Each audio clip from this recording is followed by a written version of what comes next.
천공까지 우리가 떨렸다 그러면은 궤양이라고 얘기를 합니다. 위에서 걸리게 되면은 위궤양이겠죠.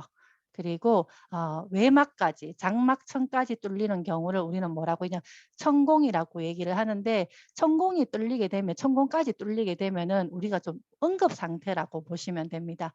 염증은 우리가 영양소로 충분하게 관리가 되고요. 궤양도 병원과 영양소로 충분히 관리가 되지만 천공은 우리가 위험한 상태이기 때문에 여기까지 가기 전에 우리가 관리를 잘 해주시면 너무 좋겠고요.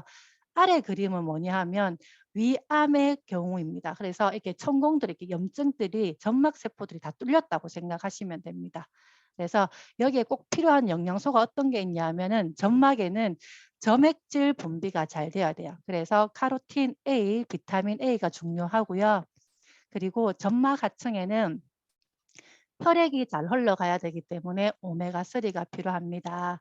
그리고 근육은 우리가 연동 운동을 잘하게 하는 수축 이완의 역할을 도와주는 칼슘과 마그네슘이 있기 때문에 암에는 칼맥티가 있습니다. 그리고 연결 조직이죠. 연결 잘 되게 하려면은 단백질과 비타민 C가 연결이 되게 되면은 콜라겐 생성이 되기 때문에 비타민 C가 중요합니다. 그래서 솔루션으로는 단백질과 비타민 A와 XX 맨즈팩인데 단백질과 비타민은 머리에서 발끝까지 꼭 필요한 영양소입니다. 그래서 우리는 이 두 개를 구성 요소라고 얘기를 하고요. 그리고 카로틴 A와 칼맥과 비타민 C가 같이 들어가 있는 더블 X가 하나이면 되고요. 그리고 점막 하층의 혈액까지 필요한 거는 오메가3는 맨즈팩 안에 더블 X뿐만 아니라 미크시슬 그리고 오메가3까지 같이 들어가 있기 때문에 이거 하나로 충분하다고 얘기를 합니다. 그리고 바로 연결해서 우리가 에너지 생산자인 위에 대해서 좀 알아보도록 하겠습니다. 위는 우리 음식의 첫 단추라고 생각하시면 돼요. 그래서 만일에 위가 안 좋은 사람은 모든 장기가 안 좋다고 생각하시면 돼요. 왜냐하면 점막으로 연결되어 있거든요. 아까 좀 전에 4층의 구조로 되어 있다고 말씀을 드렸죠.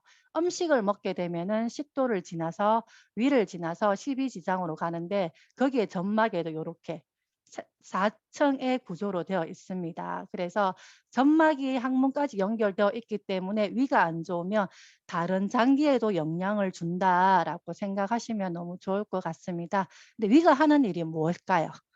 첫 번째는 위는 소독을 합니다. 우선 음식을 먹게 되면은 실내하지 않아요, 위는.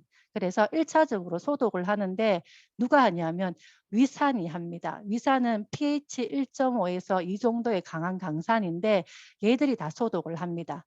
그래서 우리가 탈 많이 나시는 분들은 위산 분비가 잘 안 되는 분들이 많으셔요. 그리고 두 번째는 뭐냐면 단백질 소화를 시킵니다. 아주 작은 단위로 쪼갠다는 말인데 단백질에 펩시노겐이라는 게 있어요. 단백질의 분해 효소인데 비활성화되어 있어요. 움직이지 않는데 아까 말씀드린 위산과 같이 플러스가 되면은 펩신이라는 소화 효소를 만들게 돼요. 그 친구는 활성화되기 때문에 움직입니다. 그래서 단백질을 폴리펩타이드로 분해를 합니다. 그런데 이게 폴리펩타이드로 분해가 안 되게 되면은 생단백질 상태가 되면은 우리 몸에서는 독이 된다고 생각하시면 돼요. 그리고 위산 같은 경우에는 우리가 식사 시 위산 분비량이 한 500에서 700 정도 나오는데 하루에 한 3리터 정도 나와요. 그래서 음식을 먹을 때 우리는 위산이 잘 나와야지만 잘 쪼개지는데 우리가 식사를 하실 때 물 먹는 습관이 많이 되어 있어요. 그러면 이 위산을 다 희석해 버리기 때문에 식사 시간에는 물을 좀 안 드셔 주시는 게 너무 좋아요. 그리고 세 번째는 뭐냐 하면 점막 세포의 위벽을 위산으로부터 보호하는 역할을 하는 게 뮤신이라는 물질이 나옵니다. 친구는 왜냐하면 위도 하나의 단백질이기 때문에 단백질을 소화해서 이렇게 녹여버리면 안 되잖아요. 그래서 단백질 소화 기능으로 인해서 위가 녹지 않도록 뮤신이라는 물질을 분비합니다. 그래서 여기 보면은 위에도 이렇게 주름이 되어 있어요. 점막에 주름이 되어 있는데 여기에 세 가지 세포가 있어요. 부세포가 있는데 얘들은 염산이나 펩신으로부터 위벽을 지키는 점액을 분비합니다. 그게 바로 뮤신이라고 생각하시면 되고요. 이 뮤신은 음식물의 흐름을 좋게 하는 역할도 합니다. 그리고 벽세포는 아까 pH 1.5에서 2 정도의 강한 강산이 나온다고 했죠. 그게 바로 염산을 분비하는 곳이 벽세포라고 보시면 됩니다. 그리고 주세포는 우리 단백질이 아까 펩신노겐이라고 말씀드렸잖아요. 펩신노겐을 분비하는 게 주세포입니다. 그래서 단백질을 아미노산으로 분해하는 소화효소를 만드는 게 주세포가 하는 역할입니다.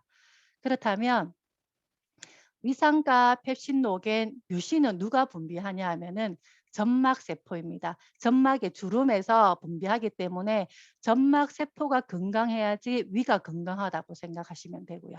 점막세포가 건강하지 않을 시 위산 농도가 떨어져요. 위산이 안 나오게 되면 우선은 아까 소독을 한다고 했는데 소독이 안 되고요. 단백질도 잘게 쪼개지는데 그 역할을 못 합니다. 그러면 당연히 소화가 안 되겠죠. 그리고 뮤신이 분비가 안 되기 때문에 코팅이 잘 해야지만 위벽으로부터 위산을 보호하는데 그 역할을 못 해요. 그래서 위산으로 인해서 위벽이 깎일 수가 있습니다. 보호 역할까지 못 하는 거죠. 그래서 병원 가면은 우리가 제일 많이 주는 게 뭘까요? 제산제입니다. 제산제는 일시적으로 위벽을 이렇게 막는 역할을 하기 때문에 막게 되어 버리면 위산이 나오지 않아요. 위산이 안 나오면 당연히 소독도 안 되고 소화도 안 되고 보호 역할이 안 되기 때문에 제산제는 악순환의 반복이다 이렇게 생각하시면 됩니다. 그래서 위에도 너무 좋은 게 점막하고 같은 맥락이라고 보시면 돼요. 솔루션으로는 단백질과 비타민 A가 중요하고요. 더블 X 그리고 점액이 잘 나올 수 있는 비타민 A, 카로틴이 중요합니다. 그런데 우리가 더블 X를 먹을 경우 위가 좀 많이 안 좋거나 이렇게 속쓰림이 있는 분들은 우선 더블 X보다는 이스트비를 먼저 추천하시는 게 너무 좋을 것 같습니다. 그리고 하나 더 팁을 드리자면 우리가 위 음식을 장수의 비결이 뭐냐 하면은 위 음식을 줄이는 게 가장 좋습니다. 소식입니다. 위도 이렇게 연동 운동을 하는데 그게 연동 운동이 한 번 수축 이완하는데 20분에서 25초 걸린다고 합니다. 그런데 음식물이 많이 들어가게 되면은 당연히 에너지가 많이 필요하겠죠. 우리가 심장에서 우리가 소장, 대장, 위장으로 보내는 양이 한 25% 정도 되는데 밥을 많이 먹거나 음식을 많이 먹게 되면은 그 에너지를 많이 쓰이기 때문에 심장에서 혈액을 많이 보낸대요. 그런데 가야 될 뇌나 신장의 다른 장기에 그 영양소가 못 가기 때문에 우리가 위의 음식을 많이 줄이는 게 장수의 비결이라고 얘기를 합니다. 그래서 우리가 오늘 또 소식하는 그런 하루가 되셨으면 좋겠습니다. 이상입니다. 감사합니다. 네.